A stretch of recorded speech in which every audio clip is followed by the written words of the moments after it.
And recording is in progress. Okay, thank you very much, Andrew. So once again, welcome to the Indigenous Global Unity Summit event on this Thursday, December 7th. This is IGU Summit number 131 by UnityNet International with our guest speaker, Jabila Ruhamya from UnityNet Uganda and the organization called Hope for Us Uganda. I will be sharing just in a minute here. Let me open up the chat window so that those who are on the call can receive this information about our guest speaker. So we're now, again, as I said, in week 131.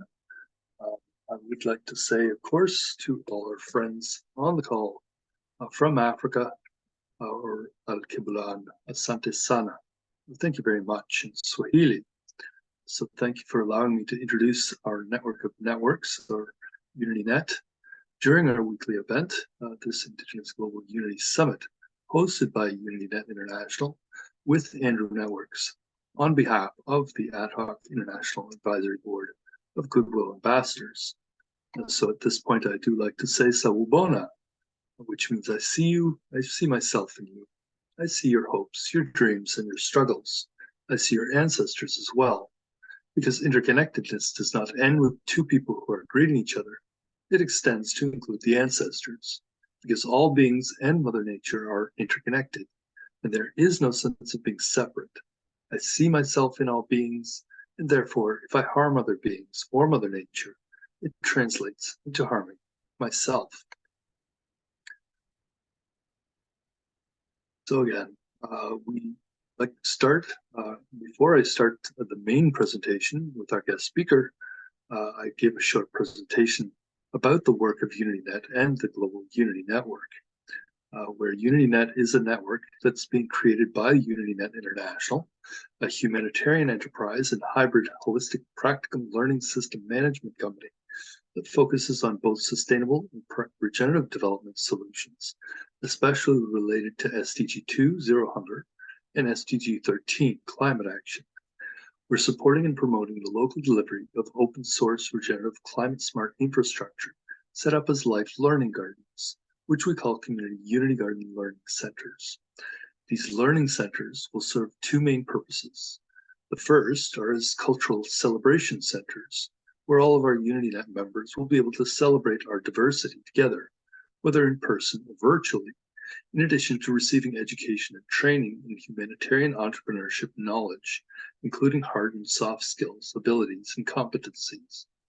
We're also leveraging a unique process for globalizing delivery and achievement of the global goals, starting with the Sustainable Development Goals, or the SDGs, and in future, the Regenerative Development Goals, as we anticipate they may be called.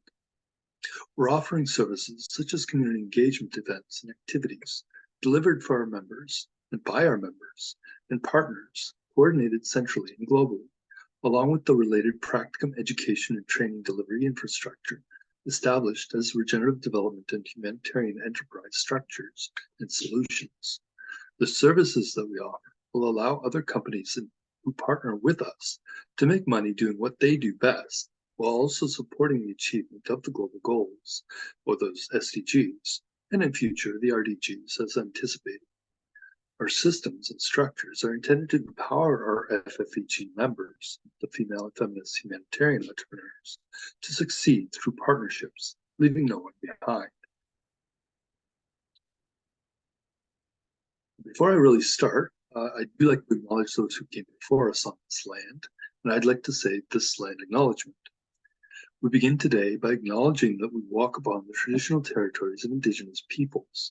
We recognize their history, spirituality, culture, and stewardship of the land.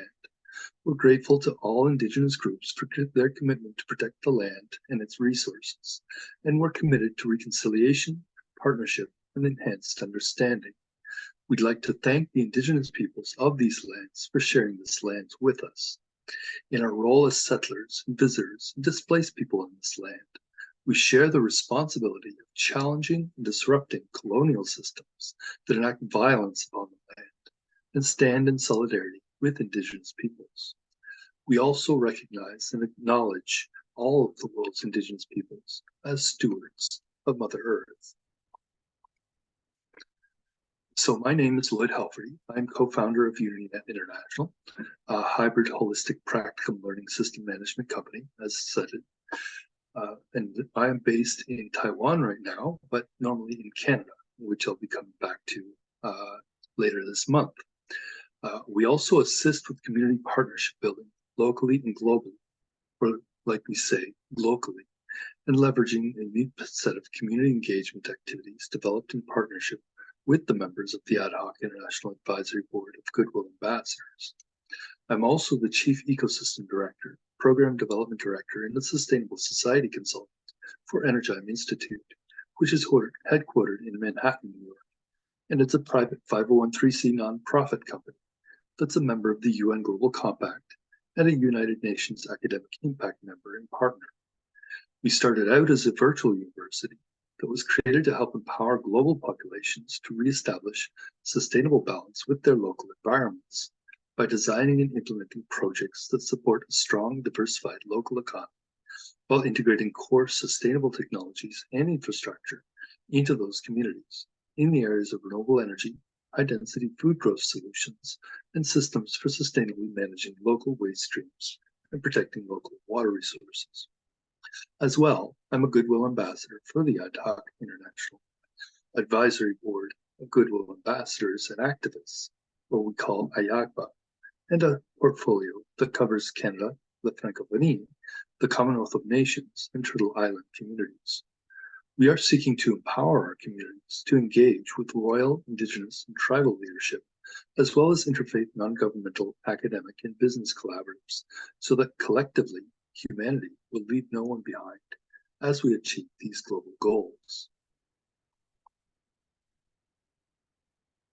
So what UnityNet is doing, it's intended to facilitate what we call peace-based regenerative globalization by helping to identify and bring together all of the local, regional, national, and international partners required for creating localized multi-stakeholder partnerships. We call these our INAB collaborative empowerment networks, and they're intended to empower our local regenerative development solution providers, what we call our UnityNet Female and Feminist Humanitarian Entrepreneurs, or FFHE, in all of our local communities worldwide. We're assisting in the global transition to a globalized, responsible, productive, compassionate, collaborative, regenerative economy that aims to leave no one behind as we approach the end of the Sustainable Development Goals that are being promoted from 2015 to 2030 by the United Nations. The purpose of UnityNet is to develop a system to globalize the global goals, those SDGs currently, and in future the RDGs, or Regenerative Development Goals, again, as we anticipate. We do this by developing and assisting in the delivery of community engagement activities that can be used by communities as tools for creating these localized partnerships as per SDG 17, Partnerships for the Goals. So our purpose is to help our members establish both the enterprise and partnerships as well as the local empowerment networks so that their community is investment ready. Our UnityNet partners will also help our members to establish their own local community-based, regional, or watershed-based social enterprise if they need some assistance with that as well. Our work is not for charitable giving. We focus on productive, regenerative, climate-smart investments, supporting people and planet holistically.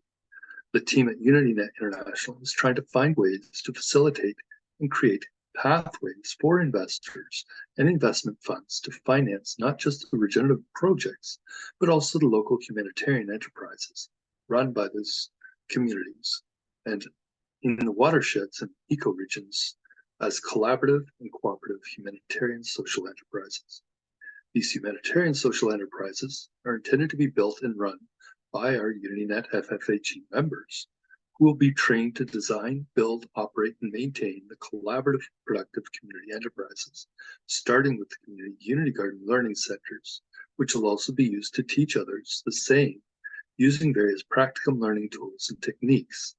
Thus, what we're building here, all of our social structures and our network of networks, as we call it, these are intended to facilitate local cooperative enterprise development, as well as investments into people and the related regenerative infrastructure that they need in order to succeed and to thrive in a much different climate.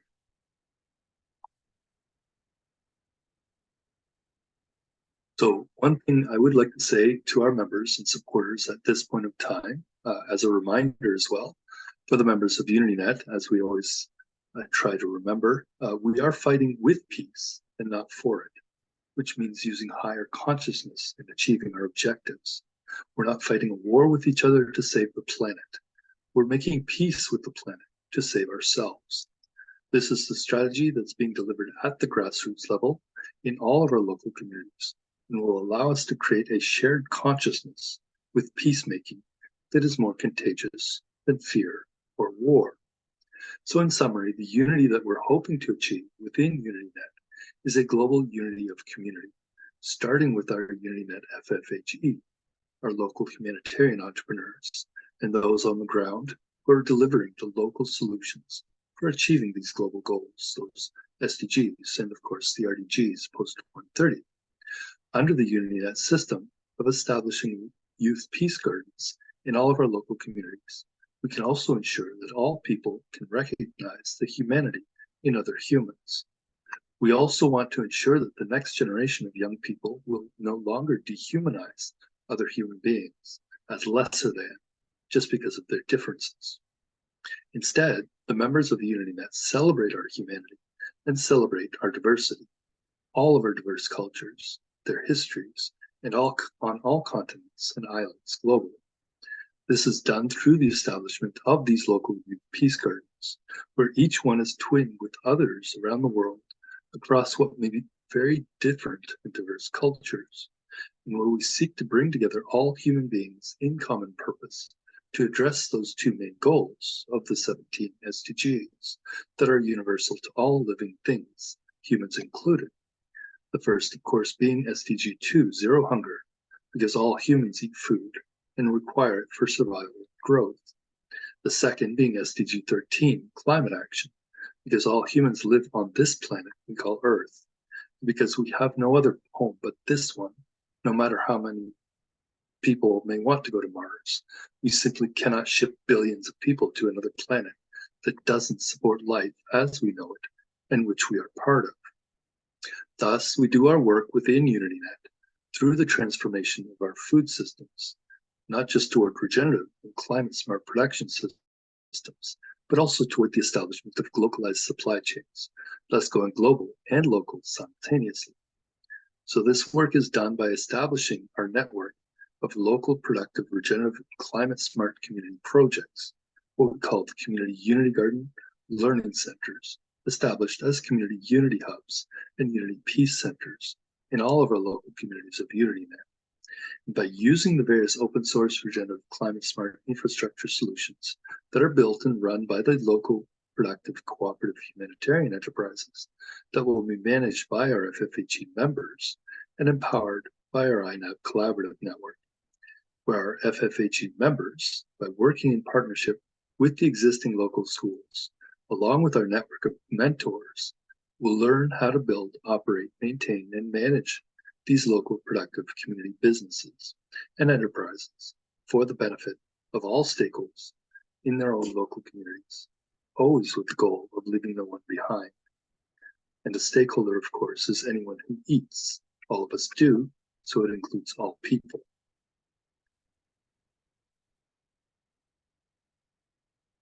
And so in conclusion, the overall purpose of UnityNet is to establish a global network of interfaith non-governmental academic and business collaboratives, our INAB collaboratives, to empower our GP4RD FFHE members. We'll be tasked with establishing a global network of community Unity Garden learning centers, where hybrid exchange programs and practicum learning will be delivered by the members of UnityNet's partners to all members of the Global Partnership for Regenerative Development and our Learning Partnership for Global Unity. The learning programs are intended to be delivered through the Global Sister Schools program in partnership with the members of the Global Unity Network in support of our UnityNet and AHIABGA project of globalization of the global goals and the establishment of a globalized, responsible, productive, compassionate, collaborative, regenerative economy that aims to leave no one behind. So just before we start our presentation by the main speaker, I would once again want to remind all of our participants who are on this call to please, if you wish to attend, also enter your full name and email into the Zoom chat if you would like to get a certificate of attendance for participating in this virtual discussion today. Of course, as a bonus for all our participants, you will also get one unique World Civility Index point or credit for your participation, which is only good for those who actually attend this call today. So both the certificate of attendance and the WCI credit will be sent to you by email as a PDF attachment, but only if you share your name and email with us in the Zoom call in the chat window, and only if you attend and participate in this call today by watching the presentation right to the end, or at least for a good chunk of the presentation, not just for a few minutes. We understand if you might need to leave a bit early, but please try to stay as long as you can.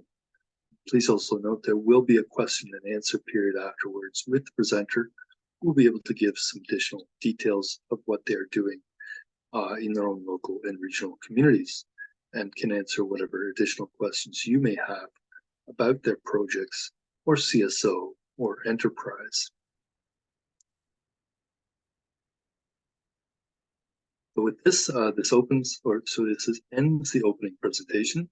I wanted to mention one more thing. Please follow us, sign up for our UnityNet International Eventbrite notifications, so you'll know immediately as soon as the event, a new event is published. The Eventbrite page is likely going to be changing as well in some ways in the future, but we will continue to try to host these events. Even if we might have another new media partner as well. Do join our various Facebook and LinkedIn groups organized by topic, so you can interact with the most relevant people in any given domain of our network, whether geographically or by topic. So anyway, let's get started. And now we can start the main event, which today is advertised is our guest speaker, which I didn't write down in my little notes here, right in front of me, but we have here Javila Ruhamya from UnityNet Uganda and Hope for Us Uganda. I'm hoping they are on with us today. Do we have Javila? I see Benjamin Sango, I see Courtney, I see Lisa Anise, and I see Patrick. So it seems we do not have our guest speaker on with us. Let me just check WhatsApp to see if they have written a message. Okay, so they need the link. They did write me a quick WhatsApp message. I will send them that so they can join us. Give me 1 second.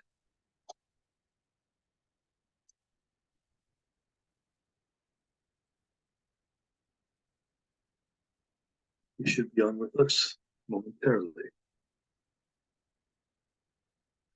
Apologies for the delay. Didn't realize that they did not have that link. Normally I would request, of course, they sign up on Eventbrite.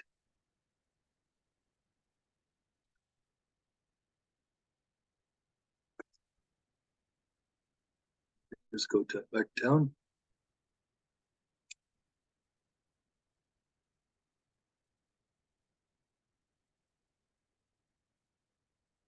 the screen here.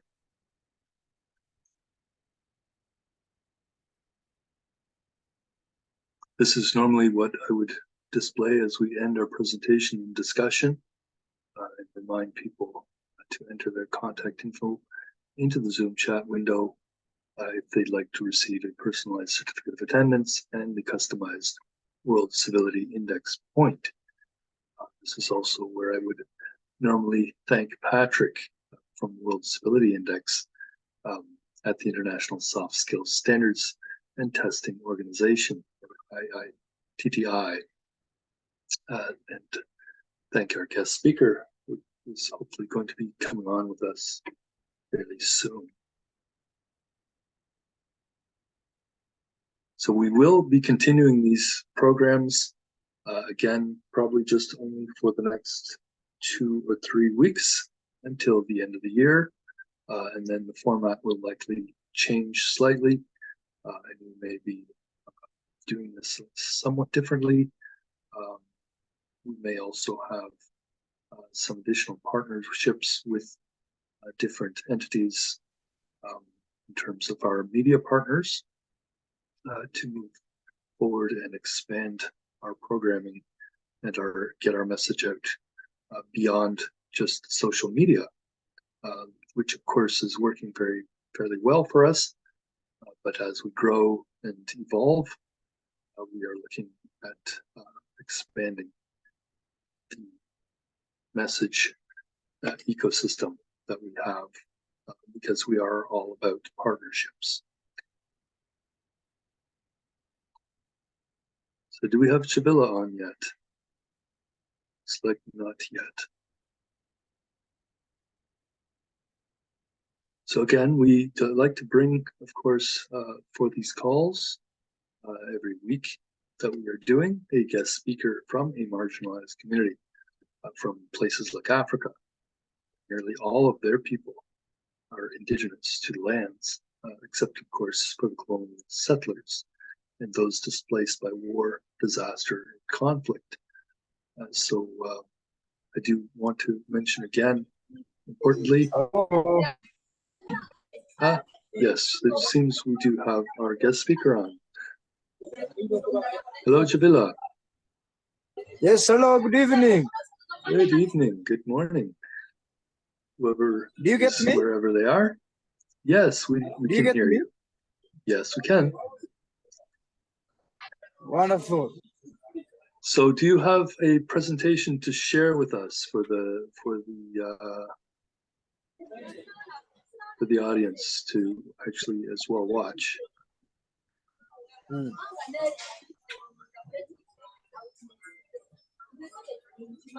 Did you want me to stop my sharing my screen so you can share your own screen, Javilla?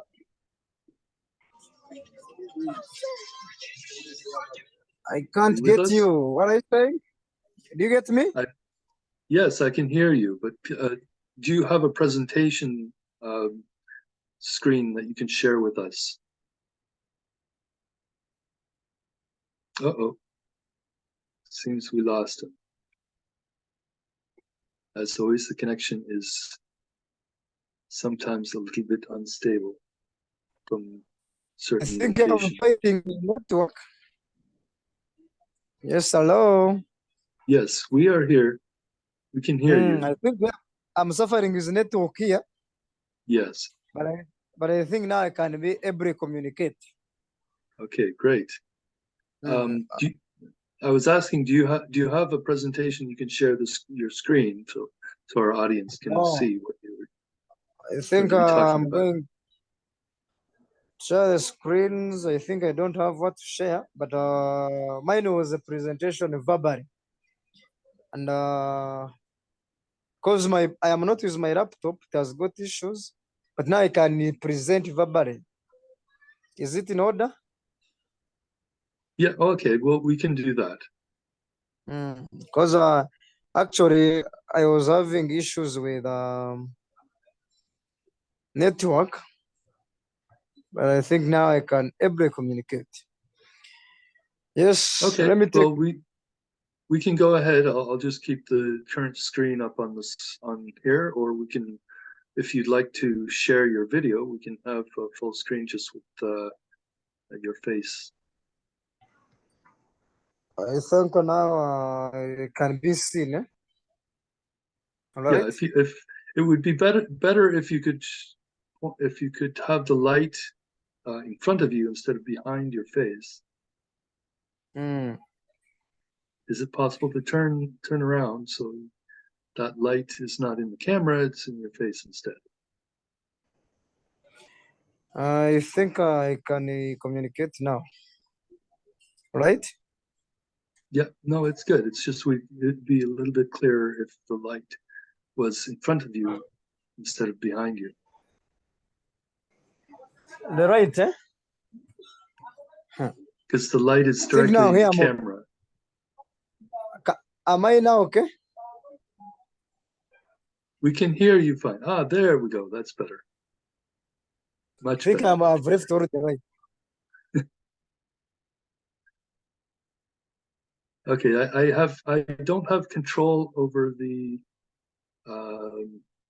Zoom, but it'd be good if we could have your face a little larger. So what I'm going to do is I'm going to stop my share just so we can see your lovely face a little better. Oh, we're also losing the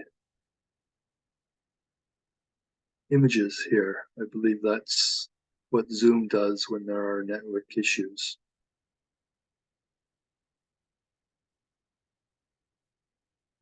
But you can go ahead to the left if you are still here. Did we lose him again?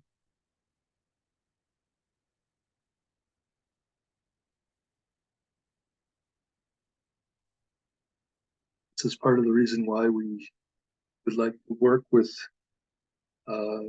providers of high-speed internet, so we can have that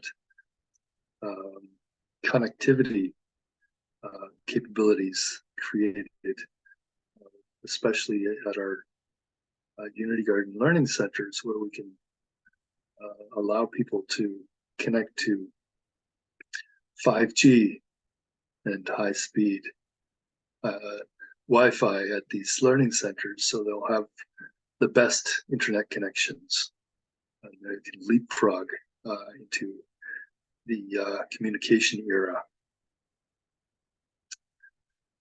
Or I think I've even heard that 6G is on its way. So we're already going beyond what people thought was almost as fast as we really ever need to go. But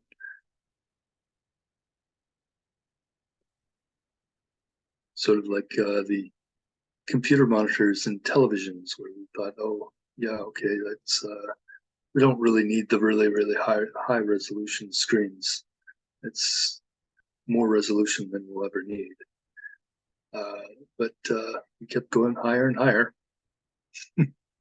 Well, if I can share before our guests come on again, Loy, Yeah. I was working on the American air traffic control system, and we had a screen that was 64 inches. So that was about 30 years ago, and the programmers were really happy because we can have all the little windows doing things, and the productivity goes up.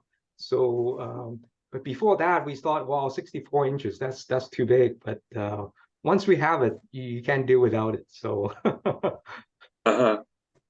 well, when I was my first career was in the display manufacturing sector. We were always thinking, oh yeah, okay, we're going to go into. We started doing the flat screens, and it was like 640 by 480 resolution, and then it went up to 1024 by 768, and then oh wow, that's so much resolution. I'm like, yeah. We don't really need to go higher than that, do we? So do we have Javilla back on? Yes, he's back on. He is here, but frozen. I think it's I think it's the is their connection, their last mile. It's it's not easy for them. Most likely, yes. I'm not exactly quite sure where Javilla is located, but he seems to be trying to say something. Mhm. Hello again, Javilla. So we now have our screens being shared without the presentation so that we can see your face and you can continue if possible to make your verbal presentation about the organization you have in Kenya.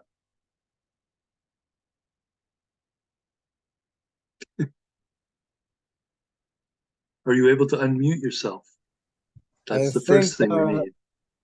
I think today has been my worst day. Network here in Uganda is very disrupting. I've suffered enough. I'm in the village. So, but I think now you will accept my apologies, please. I'm very sorry. You Actually, get me? I'm sorry for saying Kenya earlier. It's Uganda. So I think now I can go ahead and put up some few submissions. Then how we get going. Please go ahead. Thank you. My name is Nchungwenga Javila, the Executive Director of Farasi Uganda in southwestern Uganda, Kisoro District. That is the district bordering the Democratic Republic of Congo and the Republic of Rwanda. I'm glad to be part of UnityNet, and I want to say thank you to Mr. Lloyd for giving me this opportune time to be part of UnityNet and be one of the presenters. I want to first express my sincere apologies that I've been late, not because of my own making, but because of the unavoidable circumstances. One, network; two, noise. Because you know, when you're in a village and you're not been there, people tend to burden you too much. But thanks be to God, I'm around. It is of great pleasure that today I'm presenting it to you and to the world, the Batqua ethnic minority groups who are short strategy people who have been evicted from their forests and they have been marginalized both by government and by the people and the communities where they live in. These were the early inhabitants of the Guinea Forest, Mugahinga National Game Park, and some parts of Rwanda and the other parts of Democratic Republic of Congo. Think the indigenous Batqua, they are short, but they have a lot of history, and their history is very rich and it is very interesting. Because when you go talk about the Batqua, you feel that passion and you become pathetic enough and say the Batqua are human beings like us, but they are being socially excluded. But what is making them socially excluded? Because for them, they depended on hunting and gathering of fruits in the forest. But once they were evicted by the government in 1991, they had to be refugees, conservation refugees. That's what I'm trying to mean. But now, if you see their status in Kisoro district and some parts of Kanungu, from Kanungu, you go to Kavar and Ruchiga, you find these people are technically down in terms of social life, in terms of social services, education. For them, they know their own life can be good once they do what? Once they live in the forest. But now, they have not been accepted by the community. They have been stigmatized, depressed, and their only way of life is depending on moving to towns and begging, of which in a sustainable development, is a very big problem. The Batwa are very marginalized and very vulnerable. In to find that most of them, they don't have where to sleep, they don't have what to eat, they don't have what to dress. Because of their way of life, they have failed to adapt to the new normal from forested way of life and forested way of life. Therefore, it has become too hard for them to cope up. What has made them fail to cope up? Because no one is willing to work with them. Next, no one is willing to give them what to do because they think their own way is begging, or their way of life is begging. And to make matters worse, the Batwa, they are the earliest inhabitants. The land which people are occupying, it was theirs. But now they are the ones who are landless. So how do we intervene as Hope for Us Uganda is to say, let us accept cultural diversity, human diversities. We are different, but we are all people and we are the same. I'll preach this message through advocacy campaigns. I'll preach this message through workshops to do what we call long life education, even those ones starting from the young, the old, and those ones who are in the earliest stages. But what has become a challenge to us is the attitude and the attitudes of the community have failed to change. So that's why we are focusing much in trying to see that the attitudes of these people have changed. The attitudes of community members, they have accepted and welcomed them in the community so they can be part of the development. The social exclusion that these people undergo has made them even fail to study. In that when they go there, one says, this is the Mutwa, don't talk to this Mutwa. Even if when he goes to class and is willing to run, it's just a way because people don't feel they are human beings, because they know them as people who can only survive because they live in the forest. To make matters worse, the Batwa, since the eviction, they have failed to get land. The government has failed to compensate land because they had no land titles, and the government only compensates those people or tenants with land titles. For the Batwa, they are just living there peacefully. And when that Conservation Act was made, they were just evicted, just pushed away. And even if we have done a lot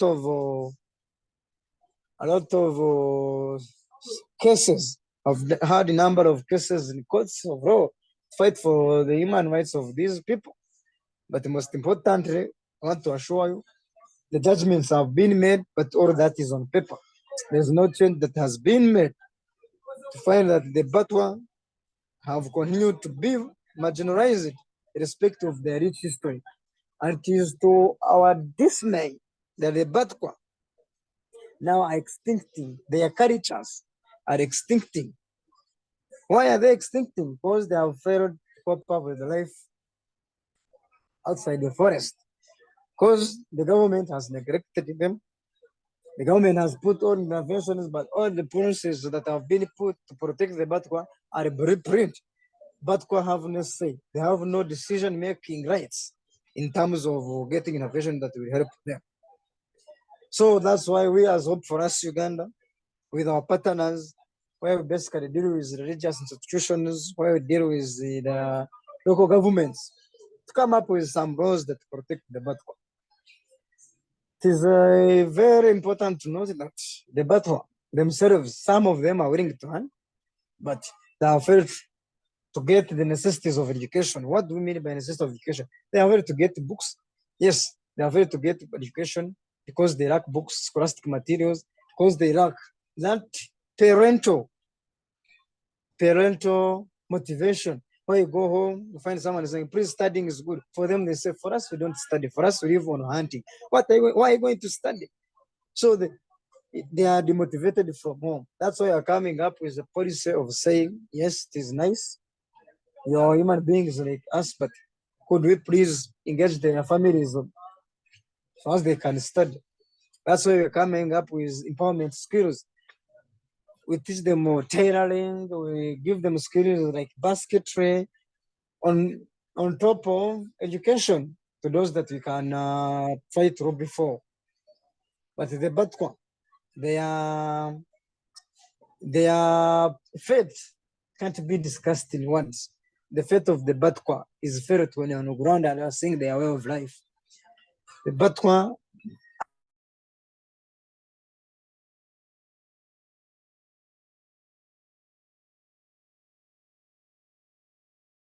are marginalized, they are being left aside. So the Batwa are an ethnic minority group that is almost extinct. When you check on the cultural dances, you find it's almost going away. Why? Because people have not felt the importance in the development. To make matters worse, the Batwa, they have a rich culture, but even if it is time for exhibition of some of the tribes and their cultural way of life, the Batwa are not invited because organizers have a negative attitude towards the Batwa. The Batwa are the people who do not want to work, but because for them they live by hunting and food gathering. But ours is to say, please, life has changed. Now is the time to cope up to the new norm. And we tell them, change the fact of life. You either change or perish. But ours is, can we conserve the Batwa's culture? Can you have the Batwa educated? Can you have the Batwa empowered with skills? They don't beg, but they don't roam in town. They don't go on the streets, but they have them empowered with some skills which can motivate them, and they also have a sustainable way of living. So, as hope for us, Uganda, we are trying at our level best to see that the Batwa cultures are not extincted. We are trying to come up with some of the programs and projects designed basically to have inclusion of the Batwa in our development programs. How are we doing this? We're engaging all key stakeholders, the government, the church, the community, and their leaders. Tell them, yes, these are the people that are living in the society, they're human beings like us, but only what differs is the way of life. So, to shorten my discussion, because I'm seeing we have around 8 minutes, and it is my fault of coming late. The Batwa are the most vulnerable people in the society. And what is making them vulnerable, even where they think they can hide, that hand has become war prone. Those forests are used by the rebels who are trying to fight for powers in the Democratic Republic of Congo. We have got a lot of history, that is with Rwanda and Uganda, and some that want some part to be done, wants to be part of that. But for the Batwa, where they can hide, it is now a war zone area. So for the Batwa, we are saying it is not our own prey, or it can't be the effort of only one organization to help the Batwa change their way of life. It is not only one organization to have the status of the Batwa uplifted to the desired standards, but it will be a concert of a number of organizations, MODs, that's why ministries, departments, and agencies to come together to see how best we can design and suit the needs of the Batwa. And most importantly, to have them engaged. Because the Batwa know their problem, know their challenge, and they know the solutions. Ours is to only help them realize get the solutions as we only do the guidance process. And we are saying, if we empower the Batwa with skills, if we give them education, if we teach them how to get clothes by themselves, not giving them clothes, can the Batwa live like other people? And the answer is yes. If we give them the skills, knowledge, and information they desire, they can enjoy the human rights like any human being. So ours is through lobbying and trying to network with different agencies, so as we can have this culture conserved of the Batwa. In other words, for us as well, for us Uganda, We have continued to work with a number of platforms, those in USA, those ones in Southern England, and those ones in Japan, that have really at heart the conservation of extincting cultures. And we are saying we can do the best if we're equipped.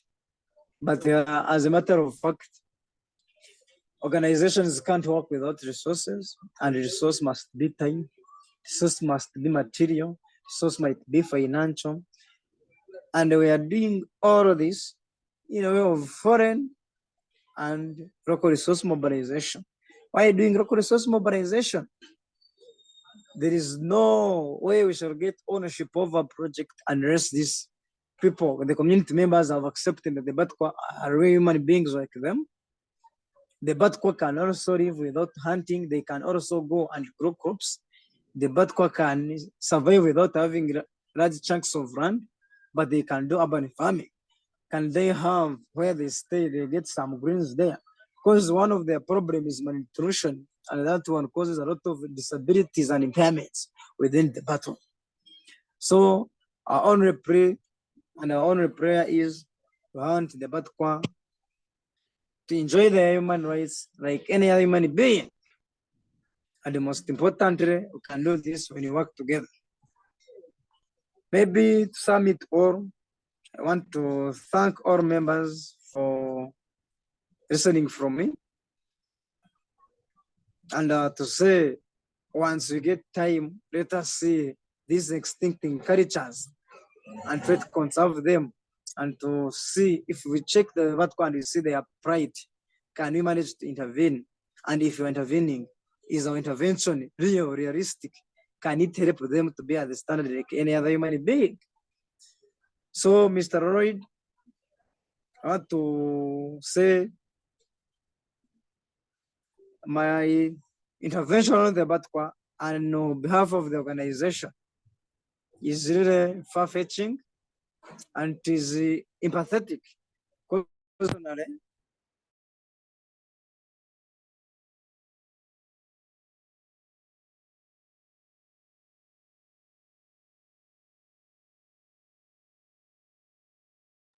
I'm saying me personally, I have worked with the Batwa. I have slept with the Batwa since my time of orphanage. And once I am engaging with them, I engage them as my brothers and sisters. But really, their life is too much perturbing that it needs a lot of intervention.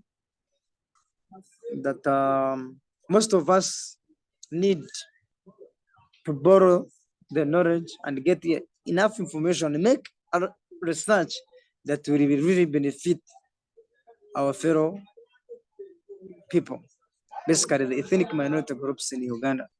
Because I think even if those that are there, they're just on paper. They are not implemented anywhere. But we are saying, can we as human beings, people on the ground, try to have those policies implemented?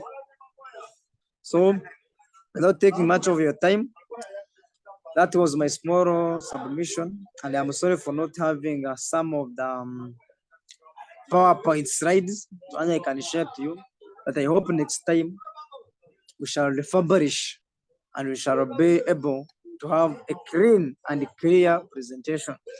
As for Hope for Us Uganda, we are saying we can empower the Batwa by giving them skills. The way we do it, we give them skills, then the produce they make, we generate funds to support them. And we are doing it in partnership with very many organizations, that is CCD Uganda, YIDO, Youth Integrated Initiative Organization. We are also partnering with Friends of Hope from Australia, but we need more of partners as we can have the pride of the Batwa addressed. Otherwise, I remain Chungwinka Javila Rohamya, the Executive Director of Hope for Us Uganda, a community development and social justice practitioner from Uganda, District, Southwestern Uganda. Thank you very much. A great thanks to all that have put their time here and have communicated and have tried to share what you're doing. May the good Lord bless you all. Cheers to Lloyd and Risa. Thanks for bringing us together, and we are always happy when we are communicating. Back to you, Mr. Lloyd, the moderator of today's presentation. Thank you very much. Thank you very much, Javilla. This was actually a very, very good audio presentation that you have made for us today, even if there were no visuals that we usually like to see, but your passion is very clear for the work that you are doing, and of course we are going to see if we can do whatever we can to assist in the communities to establish those empowerment networks. So we are moving forward in establishing a global network of these local AHIABGA collaboratives, and this is the work that we want to continue. And of course, communities like yours will be those that are the recipients of the programs that we are hoping to put into place in all these local communities, where these tools of engagement and tools of learning can be implemented on the ground. So I'll open it up right now for any questions or comments from any of the people on our call, whether it is Patrick again, or Stephanie, or Lisa-Anise, or Courtney, or Benjamin, or Andrew himself, if he is available and wants to say a few words as well about themselves, the work they're doing, and how that may relate with what Javilla is doing in Uganda, or ask him additional questions of the programs. So Patrick, you wanted to say something. Hi, Javilla. Very nice to hear your presentation. Forgive my ignorance, but I would like to ask, in Uganda, are there companies that do business there that are of certain size? Because what I'm thinking is, instead of hitting up on government, which may not be very helpful in the short term, big companies tend to need to be seen to be doing good. And so that may be able to help you, because there is such a thing called the ESG, that big companies need to write this report. So on top of their financial report that they need to write, they also need to write the ESG report, which is the environmental, social, and governance report. Because if they want to attract investors, they need to write both reports. And what you can propose to these publicly listed company is that they also take on a project that helps local villages and tribes to survive and preserve their culture. That would be that would be the S in the ESG, the social impact part. I'm wondering whether that is possible or not. Thank you. Thank you, Patrick. This is actually a good point, and one of the engagements we're trying to do, of course, as we build these interfaith, neighborhood, academic, and business collaboratives, is to work with the members of the UN Global Compact and all of their corporations that are also not necessarily from Uganda, but working in Uganda, may have an office in one of the cities or communities in that country, maybe doing some different business in the continent, where they would also wish to uplift the local people in order to actually begin to create a market for their own products and services. So this is actually part of the overall discussion and conversation with these companies, is to actually start to begin to create actually a market in places where they're already having their offices, in places like Uganda, whether it's in Kampala, in the capital, or anywhere else in the country where they might be working. So maybe I will ask Stephanie if she would like to introduce herself and or Sure. ask a question of Javila. Yes, hi, everybody. Thank you, Javila, for your presentation. My name is Stephanie Schuler. I'm based in Toronto, Canada, and I'm a co-founder of UnityNet International along with Lloyd. And also, very important to me is the learning network that we've established. And we can see through this digital age that here we're able to talk from all corners of the world, which is huge. It's a game changer. It's a game changer for uplifting communities. You know, we see that the connectivity is so crucial, but it's possible. And it's possible for us, you know, through the various programs like Climate Smart Gardens and, you know, learning the food security, the food possibilities that are in forests, that are in gardens where we can uplift and teach the children and teach our community members these processes. You know, we have hope now in this time, in this digital age, to be able to share those learning, what everybody's doing from the different corners of their earth. So I'm very happy to be here. And as Patrick just pointed out, you know, it is a global movement for the companies, the for-profit companies, to support and uplift their local communities, especially regarding social, you know, entrepreneurship. We're getting more and more familiar with that avenue. And we know that we live in a time where we can uplift all corners of the world, where we can uplift the communities, where we can teach these systems. So as Lloyd says, the next generation of children will say, of course we grow our food. We know that what we're looking at here in this forest, what we're looking at here in this bush is food.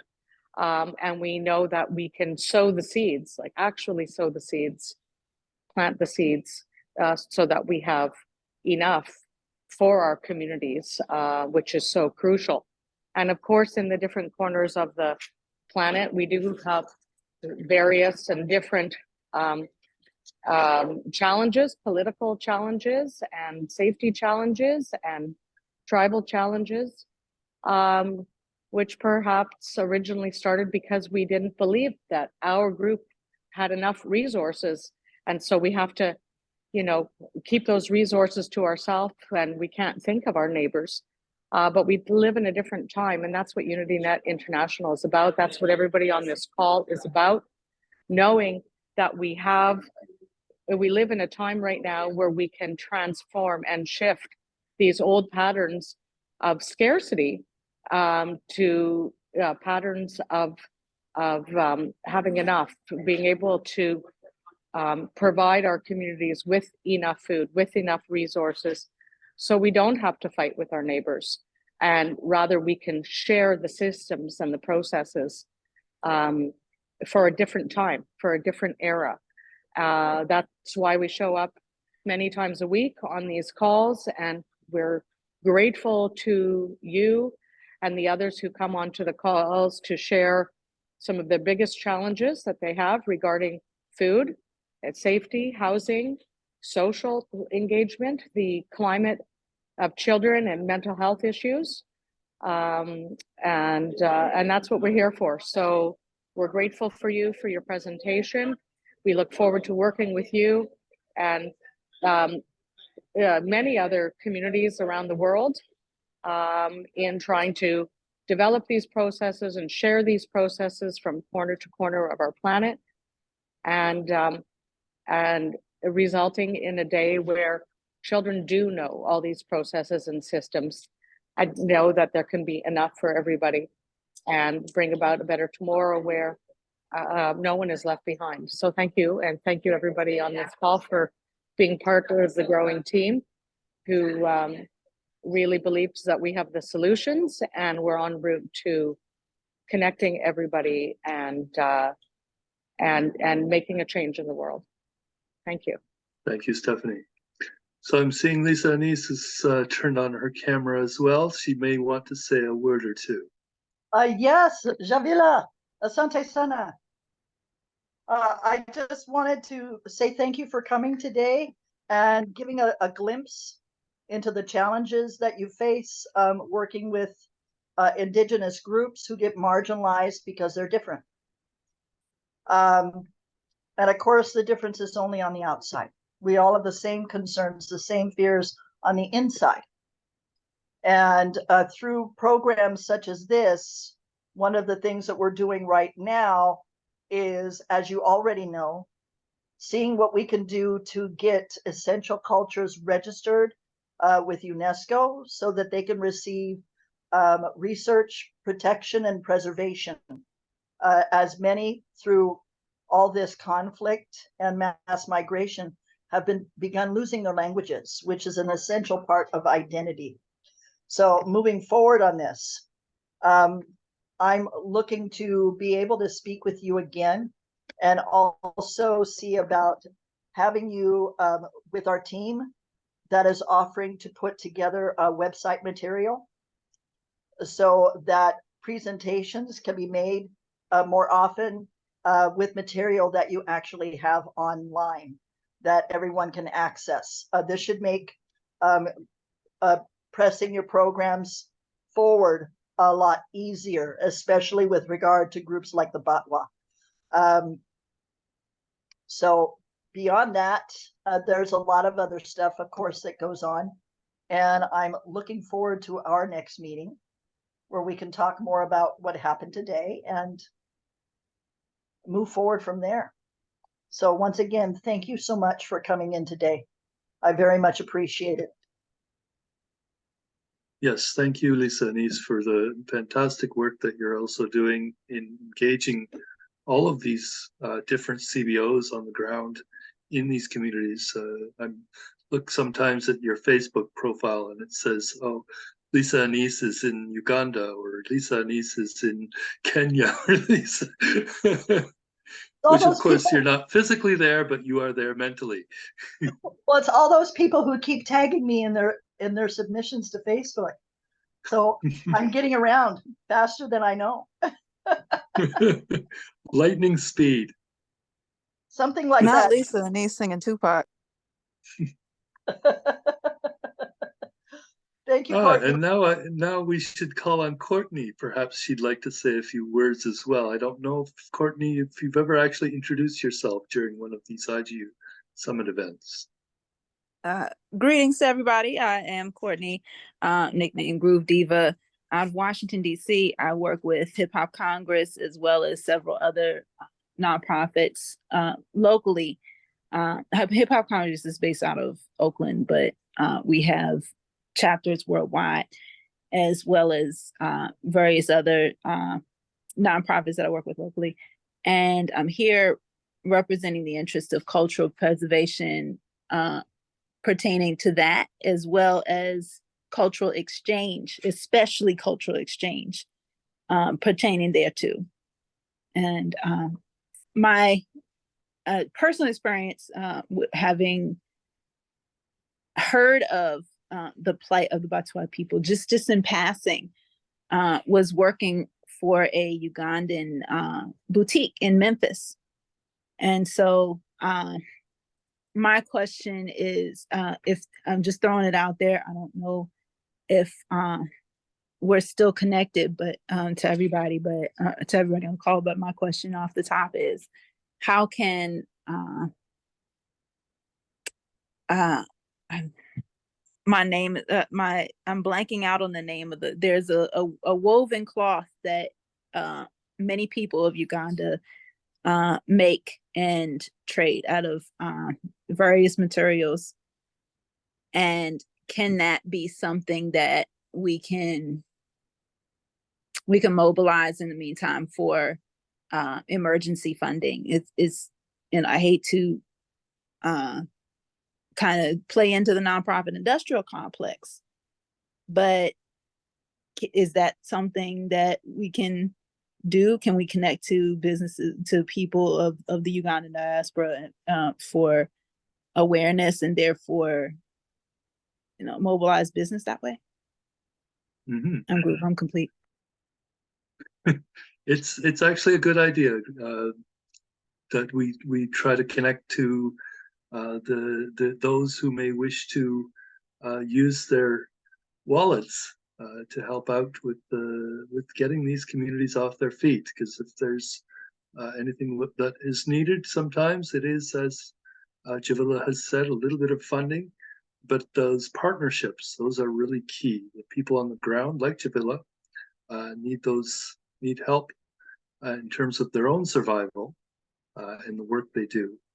So that's where the funding can come in to assist them and their organizations to really have a positive impact. And this is where we would like to actually mobilize investments into these organizations, and not just charity, to move them from just begging themselves all the time, like the Batwa, for monies, to a point where they can have operations that are self-generating of their own income streams. And that's very important. The large NGOs have figured that out as well. You call it the industrial complex of charities, but that is actually how they survive, because instead of only on donations and only on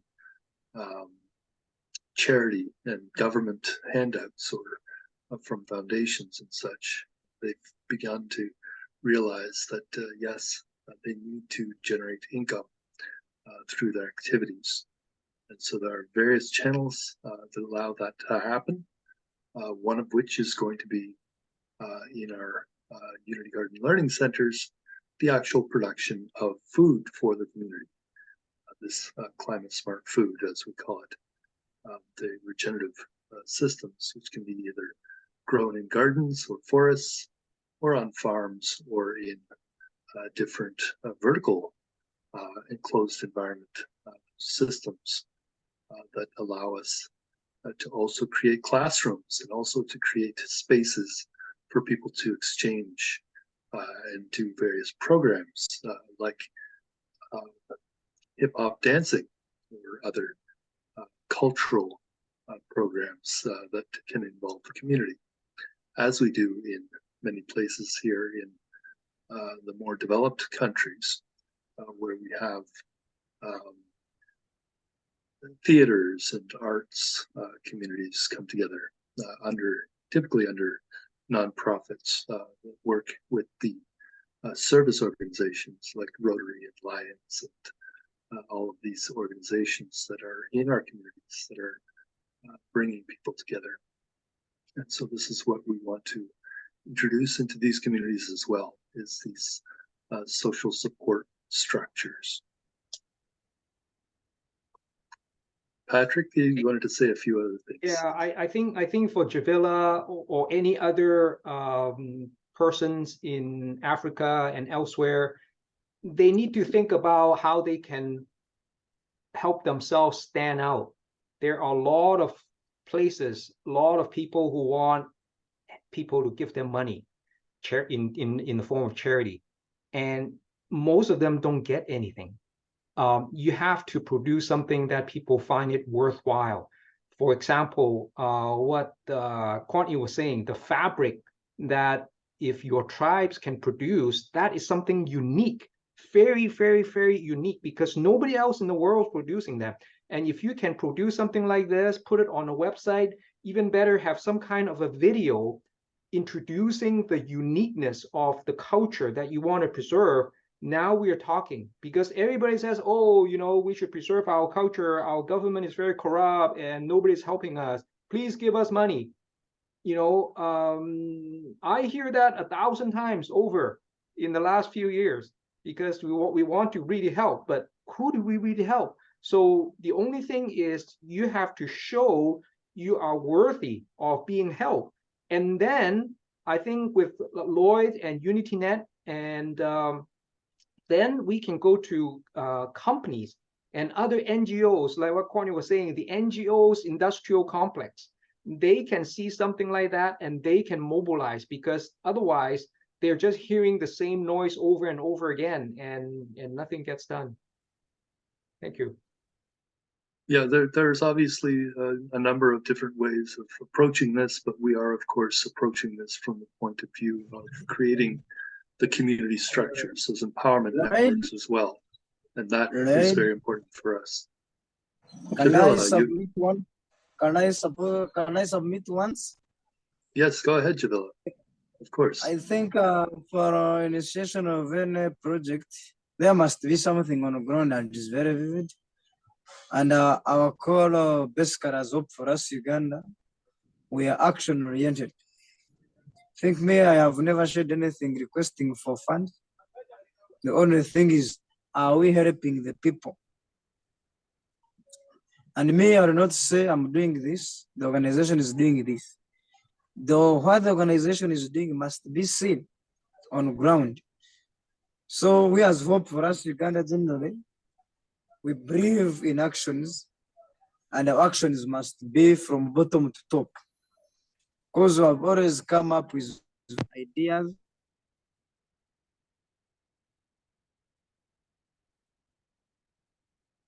Oops. It seems we lost Javila mid-sentence there. Sorry to interrupt, Loy. I think maybe Jafala may take offense in what I'm saying, because they have to learn to know how to contribute into the world. Otherwise, it's very hard to raise money. That's the reality. That's the harsh reality. I'm not trying to offend. I'm not trying to say that you're not worthy in that. I'm just telling you what the world is like. If you want to save your people, you need to be able to contribute. Otherwise, why would I want to spend my money on you? There are 1,000 other people who want the same thing. But if you produce something unique, then we'll see that, hey, yes, this is something that I can talk about. You need to build a story. If you have no story, it's hard. Yeah, so actually this is part of the media ecosystem that we're trying to create, the channels for the Patois, for instance, to be able to tell their own story and their own stories and to actually show their own culture and how their culture is unique and contributes to the fabric of an entire world of interesting peoples. Well, that's what we're working on. We do need people who are going to be encouraging as well on that page, other than myself. Prince Andrew has brought forth a web designer and has made a pledge to underwrite a portion of the costs of setting up websites, or even if it is just one website with different pages for each group contained therein.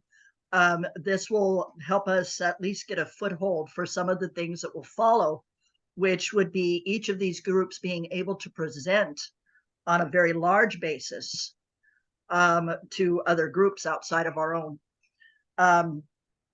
And of course, with that, it'll be easier for UNESCO to be able to access information without trying to get a hold of the principals, which can be very difficult, as you know.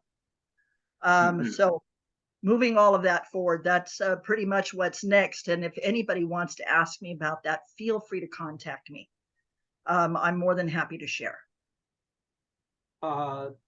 Lisa, I like the idea about this kind of website where you can actually amalgamate, you can collate all these different projects, and it falls in line into what I was talking to Lori just in an email yesterday about this feel good website.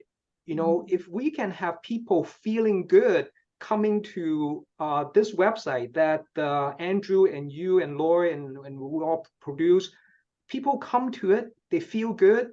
It's something that I think Bill Graham would be, well, he already said he's willing to promote something like this with the Rotary Network. So then we can mobilize them, because we are the point of contact. UnityNet will be the point of contact in that. Yes. If I like to say that, as you know, right now, COP28 is going on, and we're all committed to different parts of the Sustainable Development Goals. I think the connection groove with cultural heritage and with the activities in Uganda and worldwide could actually be connected together through tourisms for SDGs.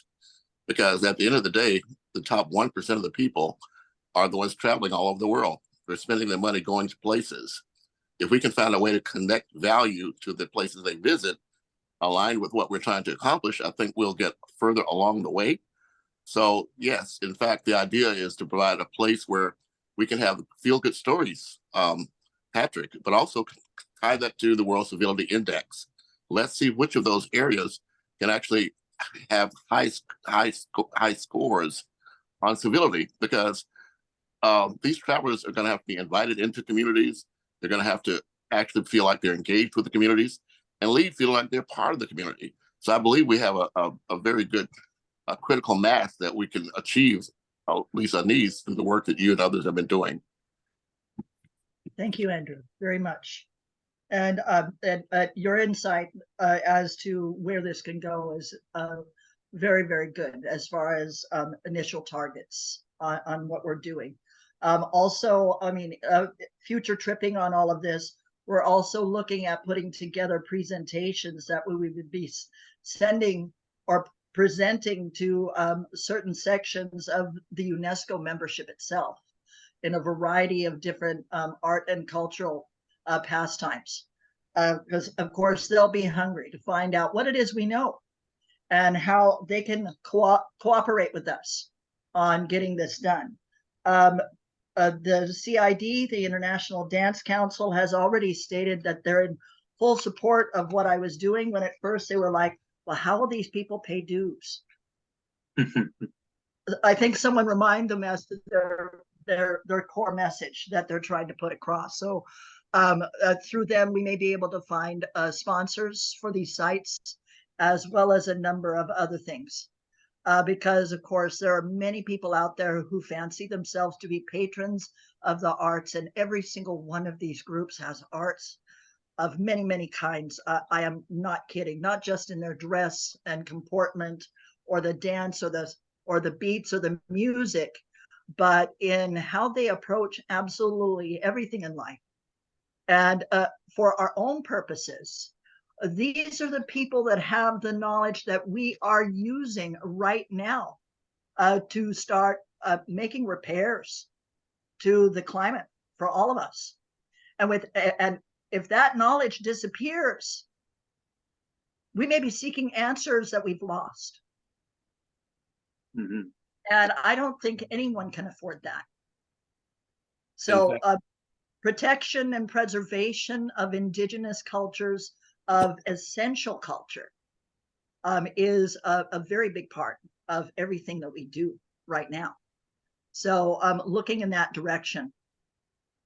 So, go ahead, Andrew. Yeah, Lloyd, I want to bring your attention back to where we were back in 2020 before COVID struck. We were focused on tourism for SDGs, right? And so we had pulled together a team. Actually, Lloyd, you were among the first of the AHIABGA Goodwill ambassadors that focused on regional applications for what we were trying to get done. So I've just published this on the United Nations Global Compact website for the 5 Points Youth Foundation. This is our effort for the rest of the decade. So we've got partners involved here. I'm not sure if you can see my screen well enough to see the bottom. Let me move this around. But the Black Emergency Managers Association, they're based in Washington, D.C. I've been a lifetime member since 2011, but their focus is on local community development. So I'll make this available. It's online. You just Google UN Global Compact 5 Points Youth Foundation, and you can find it. But you know, part of the effort, I hope what we're trying to accomplish is to take advantage of movements that are already going on, right? So the World Tourism Organization, they're actually working in Uganda and working throughout Africa to find ways to encourage more local activity with the travelers around the world. I'm just suggesting that we become familiar ourselves with what the tools and the resources are right now available. And this little book that I put together helps us to do that. It's like 16 pages long, but each of the pages has hyperlinks, and it provides a way that we can have language we can use when we talk to these businesses, because at the end of the day, it's not the government's that are really making progress is the private sector. So the idea is to connect together our grassroots people, because from a numbers basis, there's more in the grassroots number-wise. We've got more, we're 99% of the people, right? But if we can connect together the 1%, then we have 100%. So I'm just suggesting that we have tools and resources. At least in these, we're here in the United States. Sometimes it's hard for us to get involved with UN projects. You know, there's been a pushback, but this UN Habitat project that runs from 2016 to 2036, it focuses on, it's called an illustrated toolkit for communities and cities. And when I say communities, I mean communities that could be refugees, they could be homeless people, they could be anybody. But until we begin to have the people involved in our networks familiar with the language of power, then I think we're at a disadvantage, but the language of power is available to us. So anyway, I did put this together. It's online, it's available. And I created hyperlinks. So each one of these blue lines can take you to a different place. Like, for example, tourism for SDGs. I'll just click on here. I may have to stop share and start again. Share my screen, so let me do that.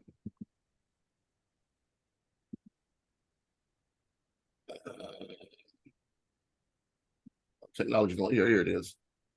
Yeah, this is tourism for SDGs, right? So you have a toolkit here for local communities to work with. It's not hard to find, tourismforsdgs.org, right? Tourismforsdgs.org, not complicated. But you have a toolkit where you can find contact and information, resources and tools. The more that we have our people collectively all familiar with the same tools to work with, then we can then have a collective action to move forward. So Patrick, I do agree with you. But I'm just suggesting that with the expertise that we have just on this call right now, it's up to us to be the ones to take responsibility, which is United Nations Declaration of Human Rights, number 29, responsibility. So I'm willing to take the responsibility for us to collectively move forward. And it has already a schematic for companies, academia, donors, travelers, public bodies, international organizations. These are needs. I think through your work with UnityNet, we can find someone to plug into each one of these. What we need is, we need a secretariat. And I think that's really what UnityNet can become. A secretariat, somewhat like Dag Hammarskjöld created with the United Nations, where you have one person that's bilingual, let's say, for example, that communicates with the people in that language or in that country. We can adapt the same thing here on a smaller basis for cultural communities. Again, we're all technologically empowered if we choose to use our phones as producers instead of consumers. So even those people in rural areas can find ways to tell their stories. And you're absolutely correct, Patrick. Telling stories is powerful, but we have to have, I think, a way to backlink all of this call to action to one place, like a website, where we then build up enough of an audience to attract sponsors and supporters. Because with live streaming right now, it's changed the way that we view television. It's changed the way we view cable. But these are places right now on Earth we can plug into and groove. I know that the Hip Hop Congress, Lisa, Neves, you guys already have footprints in many of these places. All I'm suggesting is that we transition from development to execution. One thing, thank you, Andrew. Thank you. I love what you said. I have already shown Lloyd this mock-up of this feel-good website, which is almost like a YouTube thing, but all the little squares of videos that people can click on and they can watch a good video. And one of them, like what you said, could be all the tribes, different tribes around the world, projects they're doing that means people, they do care and they are spending time.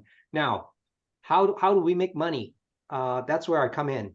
They can earn the World Stability Index and they pay $1 per video or something like that. So the more people who can watch something like this and they want to earn the credential to know that they're aware of something like this, then they earn the World Civility Index, and it shows the world they are aware and they care of something like this. And this $1 can be distributed to whoever the tribe who produced the video. So we can have this revenue proceed sharing structure that, in fact, I'm already using for other contacts that we have. We're already doing something like this, for example, in the Philippines, where they are showing something like this, and people can actually produce a video to show their crafts that they're doing. And wherever people who contribute to the World Civility Index click on it, earn 1 point, and they pay $1 US, at least in the USA. So that is something that we can generate the money in that regard. I'd suggest, Patrick, that either you designate yourself as the CFO of the World Civility Index, or you may have a CFO, right? But part of the other, I believe, very important thing we need to do is take advantage of, again, the global footprint for CFOs. Right now at COP28, UN Global Compact, CFO Coalition is there responding to private sector investment in climate action at COP28. So Patrick, the work you're already doing in the Philippines, I think could easily qualify for one of these objectives that are already on the table, Patrick. So I'm just suggesting that, again, we position ourselves to be able to take advantage of existing movements that are in place. You might have heard that today or tomorrow there's going to be an announcement at COP28 about billions of dollars that are being invested in accomplishing these objectives. I'm just suggesting that, again, either we're at the table or we're on the menu. Wow. This part here, Andrew, is a little bit beyond me. I have no trouble producing the feel good website and so on. But in terms of talking to the UN, whoever, about the CFO, I would. No worries, Patrick. But look, every organization has to have a chief financial officer. Every organization, even if that's the CEO, even if you don't claim it to be. But I wasn't suggesting so much that you do anything except stay in your lane. We have others that can stay in other lanes, but it all forms part of the momentum, like a mosaic. Yeah, yeah, that sounds good. I'm definitely willing to work with you, as you already know. So, well, Lisa Needs may want to just add you to the group, Patrick. I'm not sure if you're in there or not, or even Groove, but the idea is that, well, let's go ahead and do it. We're moving to 2024. Let's get this thing done. Okay. Well, I do have a page that we've just tentatively started. So if you contact me on WhatsApp, I can easily transfer you over. Mostly it's just those that I've already sent invitations out to, copying them to the executive secretaries for CID UNESCO. And of course, they all need service in terms of getting these websites together. I do have a couple of them who have actually set up websites but don't have hosts. Okay. Because of course it's a host that costs money. But I'd love to get you there and have you help with the conversation. The website, now I know websites. You know, I'm a programmer. It takes a hell of a lot of time and resources to build it and make it look good. Yes. Now, what I'm suggesting is let's not duplicate the effort, because I already have a team who build website for the World Civility Index and as being used around the world. So there are some people who know about it and so on. What I really need are good stories. Just writing it in text, good stories with pictures, high resolution pictures, and if you can make videos of it, those would be golden, because people love videos. And we can really go up to people and say, look, you know, we're doing such a good job.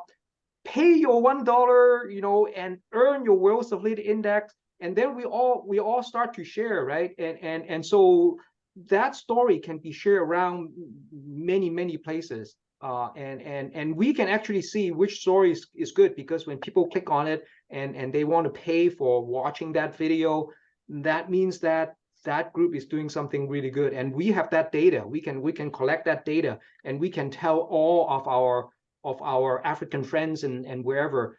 This is the way how you should do it, because that's the way how, you know, people in the Western world want something like this. So I think that would be more streamlining as to what we want to do in that regard, if that helps you. Well, Lisa needs it. It does help you and Groove. It helps you as well. It helps the Hip Hop Congress and all other organizations that have stories to tell. But Yes. all we need is connection, Patrick, with the example of the template, and then let us fill it in. Okay, I'll show you the template. I've shown Lloyd the template. I'll show everyone again in an email so that we won't lose it. And this is something, you know, just as Lisa was speaking, and when Andrew was speaking, my head was racing. This can tie into what Bill Graham is trying to say. He already said, well, you know, if you guys can do something like this, especially from Canada for whatever reason, Yes. that is a good feel-good thing that he can sell to the Rotary people. I understand. Yeah, I guess he must have some kind of a connection or something. So Yeah, I understand. I'm just suggesting that we can transition your email to the WhatsApp group and that Lisa needs is providing, so that we can just move forward. I like, before the end of the year, I like to be able to start off 2024 very strong. So let's do it. Okay. Yeah. Yeah, Hey, and Lauren, Excellent. I agree with Andrew about getting as many connected to that page as possible who can be of assistance, and give out ideas, because in some of these cases, we're dealing with groups that are living in outback areas, pastoral regions, where humanity and all of its advances have not come in just yet. They know they exist. They know that they're coming. So this way we can be of assistance without doing damage. Exactly. Well, that was actually the point when Kofi Annan launched the United Nations Global Compact alongside the Millennium Development Goals. It was because of the adverse impact that major businesses and tourists were having on the local communities in Africa in particular. So I'm suggesting now that we take advantage of the technology, because almost everyone now in Africa has access to a mobile phone that can produce the short videos and make them available to us. Patrick is suggesting that we have a template and plug them in. It's not complicated. Let's just do it. Yeah. So if they focus on just producing that story, the pictures and the video, we'll take care of the website and so on. So that's a division of labor. Yeah, that takes a lot of weight off of you, Lisa needs, and also Groove, but it also puts a lot of weight on us to make sure that we provide this, I hope, in a way that identifies one or more of the sustainable development goals at every opportunity we have, because the world is focused on that. So the better able we can show ourselves as being representative of that, I think the more appealing and attractive we can be. Okay, excellent. I think it's what Andrew mentioned about ecotourism is also huge, being with Maui Aloha Project, the Global Eco Village Initiative, and all the different communities that I've visited and that our team has visited in so many different continents. We can see from a for-profit side alone, but never mind also people coming and bartering their gifts, we can see that there's lots of opportunity right now, because people are craving socialization. People are craving to honor their cultural identities, their regional identities. And I can see in these communities that people come for a day, people come for a weekend, for a week, who have resources, some who have resources, some who do not. And they come and they want an experience. They want an experience to put their hands in the soil. They want an experience to, you know, hold hands and dance in circle, to sing world songs. These are things that people are craving, that they're paying for, and they're wanting to, you know, with so much mass migration around the world, so many groups are losing their identities, individuals losing their identities, the new kids being born, you know, and as Lisa and he said, the time is now for us to be able to showcase all of the various cultures around the world, whether through dance, song, ceremony. There's a craving for it. And the elders who hold the wisdoms, the indigenous wisdoms from all of the groups around the world, we've got to savor that. We have got to capture that, because those are the sustainable ways that humanity has existed, and coupled with the monies available, coupled with the technologies available, we can, it's really an opportunity. This ecotourism in villages, in eco villages, in communities that exist, in new communities to create.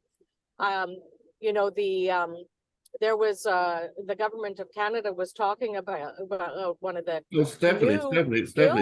bring your video on. Where are you? I'll put it on in a minute. Sorry.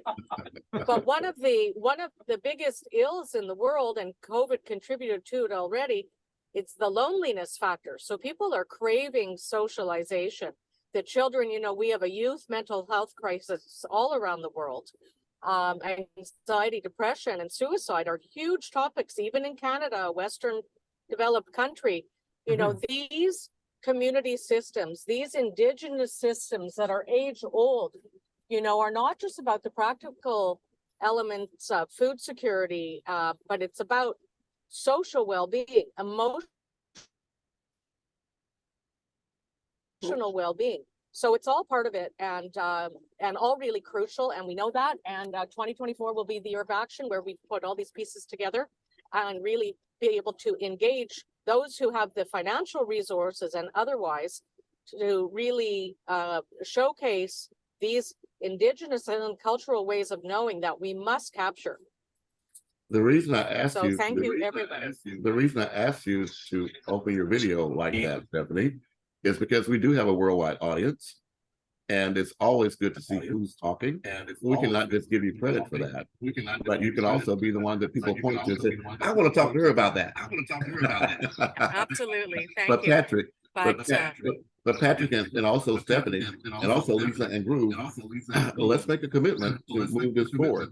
Because again, can you imagine, Stephanie, how much value we can add to a traveler that can actually be in a village that gets a video that they can show on the website? They'll push that out among those friends who can afford to pay to see that video time and time again. So that's the connection I'm trying to connect to Doc, if at all possible. absolutely. So this was a Sorry, Lloyd. Stephanie, when you were talking about that, that's where we can also make money, because I'm the money guy. When there's activities, people going on tour and so on, and physically be there and so on, we can give those tribes a QR code. The UnityNet World Stability Index QR code, like what I've been doing with Lloyd all these weeks. They have the QR code, and all the tourists can go in and scan. And if that activity is worth 10 points, they pay $10, and they make money like that. So those are the kind of things that are possible. How we can monetize their culture, their worth in that regard. Lisa Nees knows that we have tourist agencies among our UnityNet network, Patrick. So I would suggest we think about memorandum of understandings. This is where the paperwork moves money, to make sure that we empower those tourist agencies that are in the rural areas, that are in these cultural areas, to empower them to be the ones to route the income through their own local activities, Patrick. Sure. Yeah. When you talk about travel agency, that's big business. Yeah. And this is actually part and parcel of this whole concept of regenerative finance, the REFI that we're trying to implement as well. So it is about the recycling of the financial or the money within the communities. So that's part and parcel of the self-generating communities in terms of the food, but it's also when we have tourists coming into the community, spending their monies, and having those monies that enter the community recycled within the community as many times as possible. That is very important. I haven't heard you say one time reducing inequalities as SDG number 10, Lloyd. I'm suggesting that we who claim to be the ones telling other people about what we're doing is to begin to include that language in our conversations. That's all I'm suggesting. Yes, and of course, it is something that I am maybe guilty of not. Well, we all are. No, I'm not finger pointing. Me too. I'm just suggesting that it's just an idea that perhaps if we find value in it, to put it to use. I think Courtney has a question. Drew? Courtney? Sorry, the emoji was actually an applause emoji. Oh. I have that because Andrew answered the question that I originally had, and that was how, you know, just to make it, just for clarity, my question was, how do we walk that fine line between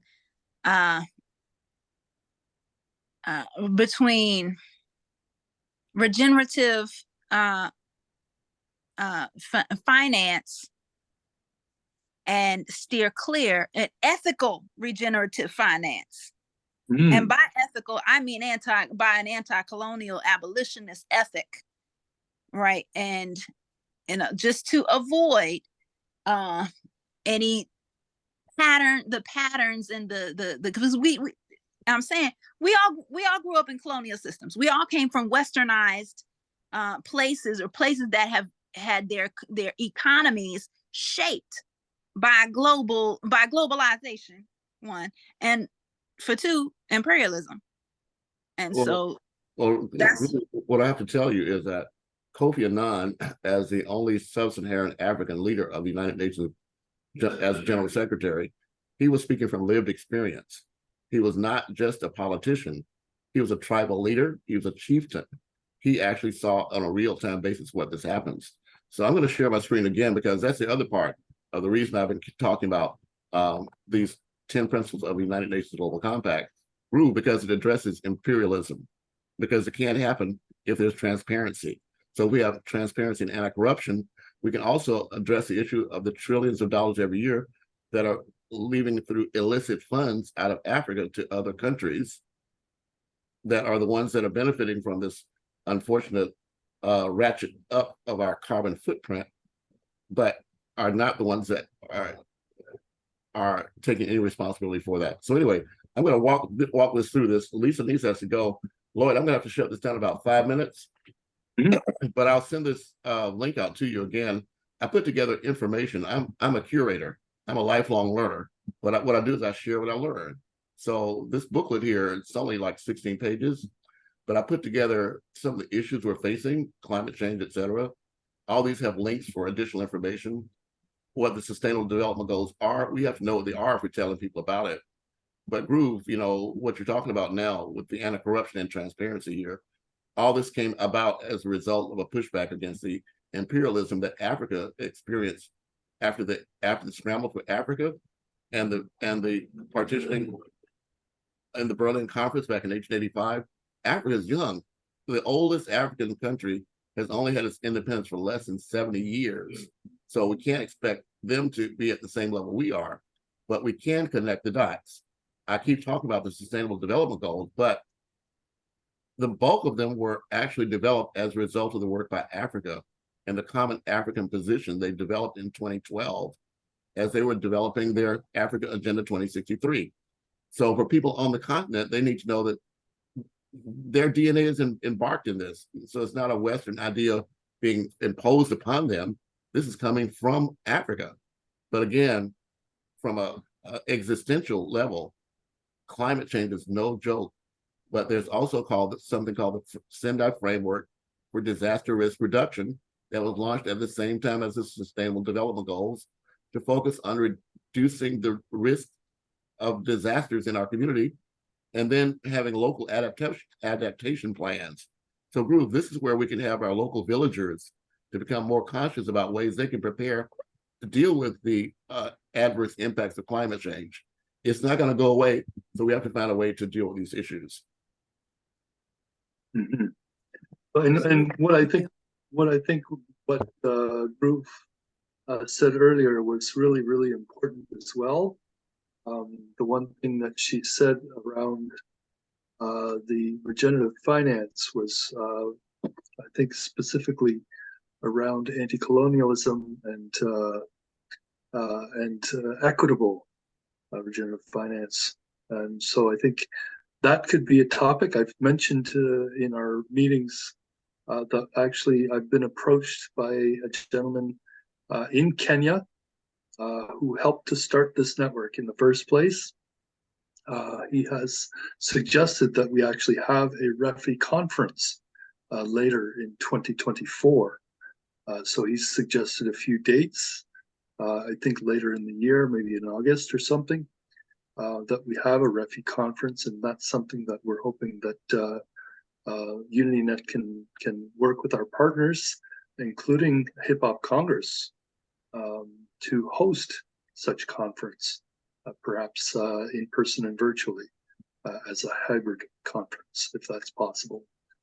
Perhaps even using some tools like the Easy Expo tool, if we can get back into their good graces and work with those types of organizations that have these conference abilities. And then we can do something that I think we can involve all of these people on the ground in that conversation around anti-colonial financial systems as well. Well, we're going to move towards close, Lloyd. So I just want to thank everyone for your attendance. And I did, for Lisa Neves, I dropped into her WhatsApp the booklet I discussed with her so she can distribute it to anyone she chooses. Or Patrick, when you send the email, I'll reply and attach this booklet for you as well, and for anyone you include on that email. So Lloyd, it's time for your closing thoughts. Yeah, no, so in a way, I think I've already said them. And I think this has been a fantastic chat today. I'm really happy. I was a little bit concerned this morning when you told me, Andrew, that we were going to be wrapping this series up by the end of this year, which means the next 2 or 3 weeks. This series is now evolving. We are entering a different phase, and we will be doing something, I think, hopefully more impactful than we are today. Well, you have to recall, grow Lloyd, in a different way. Yeah, the original commitment was from 2021 through 2023. We're at that end. But again, because technology allows us to continue to record these sessions, I don't have a problem in continuing to support it. We just have to pre-record it so we can distribute it at the same time. So everyone can keep everything the same, but we just have to be better about pre-producing the content. Also, I need Lisa Neves, Groove, and Patrick and Stephanie to think about a season of programming, 13 episodes. We have to now think about packaging what we're doing so we can attract sponsors and advertisers to support us going forward. So rather than think about, well, what's coming up next week, we need to take 13-week shots, pre-plan that in advance, and then put that in the can, and then we get paid. Mm-hmm. So I'm going to move towards close. Any closing thoughts? Now's that time. So absolutely, we will continue our work just in slightly different ways. So I'm happy to be able to say to those people that are lined up to do this IGU Summit in the future in January and February that they can continue, but we'll just need to have them pre-recorded. Well, I'm going to have to hold you accountable for that, Lloyd, as well. Over the last year, we've had at least 15 different advertising for people that didn't show up. That's not acceptable if we want to build credibility. I suggest we don't promote anything until we have it in the can, and that will allow us to build our credibility going forward. Mm-hmm. All right, see you next week. Same bad time, Okay. same bad channel. Thank you, everybody. Left all.